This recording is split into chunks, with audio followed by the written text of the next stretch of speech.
एक प्रकृति का नियम है कि हम दान देते हैं तो हमें कई गुना प्राप्त होता है।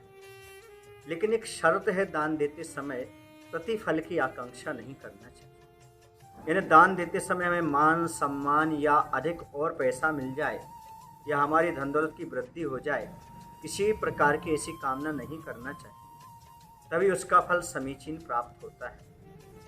भारत देश के अंतर्गत एक महानगर था। उसमें एक सेठ रहते थे जिनका नाम था सुबुद्धि। उनकी स्त्री थी जिनका नाम था सुमेधा। दोनों धार्मिक थे, लेकिन एक बहुत बड़ी कमी ये थी कि जो सेठ जी थे वह कंजूस थे, कभी किसी को दान देना पसंद नहीं करते थे। उनके पास धन संपत्ति कोई कमी नहीं थी, पूर्व जन्म का पुण्य का उदय था। इसके बावजूद भी उनके पास लोभ की प्रवृत्ति थी।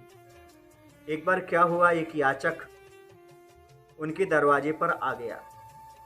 उन्होंने उस याचक को देने से मना कर दिया और वह कहने लगा, भाई सेठ जी, यदि आप थोड़ा सा अनाज यदि हमें दे देंगे तो आपकी कमी नहीं पड़ेगी। हम आज मजबूरी में हैं, आप कुछ हमारे लिए दान दे दीजिएगा। उन्होंने उसकी झोली में एक पैसा डाल दिया।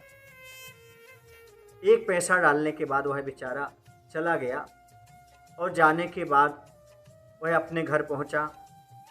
उसने देखा शाम को कि हमारी जो तिजोरी है उसमें एक स्वर्ण मुद्रा विद्यमान है। उसने देखा, अरे ये तो उस याचक को दान देने का फल ही लगता है। जो हमारे यहाँ एक पैसा दिया गया था वह स्वर्ण मुद्रा के रूप में परिवर्तित हो गया और उसके अंदर लोभ जाग गया।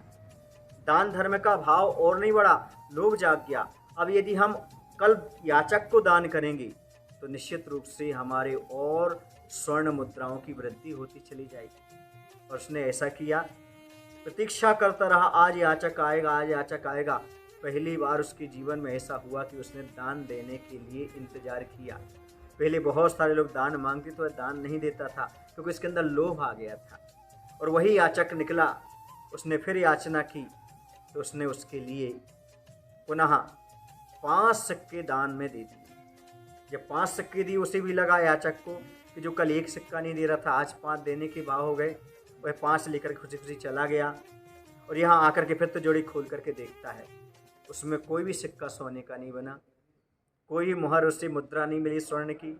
उसने अपनी पत्नी सुमेधा से कहा कि देखो, कल तो हमने 1 पैसा दान किया था तो हमें 1 स्वर्ण मुद्रा मिली थी, आज हमने 5 दान किए पैसे, फिर भी हमारे लिए कुछ नहीं मिला।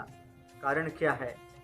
तो वह समझदार जो सुमेधा उसकी पत्नी थी, उसने कहा, सुनिए स्वामी जी, कल आपने त्याग किया था तो त्याग का फल मिला था, दान का फल मिला था। आज आपके अंदर लोभ आ गया। याद रखना, जीवन में त्याग फलता है जबकि लोभ छलता है। इसलिए बंधो, अपने जीवन में जो कुछ भी दान करो वो निस्वार्थ भाव से दान करना चाहिए। प्रतिफल की आकांक्षा रख करके दान नहीं करना चाहिए। यह लोभ का ही प्रतीक माना जाता है और हमेशा त्याग फल देता है।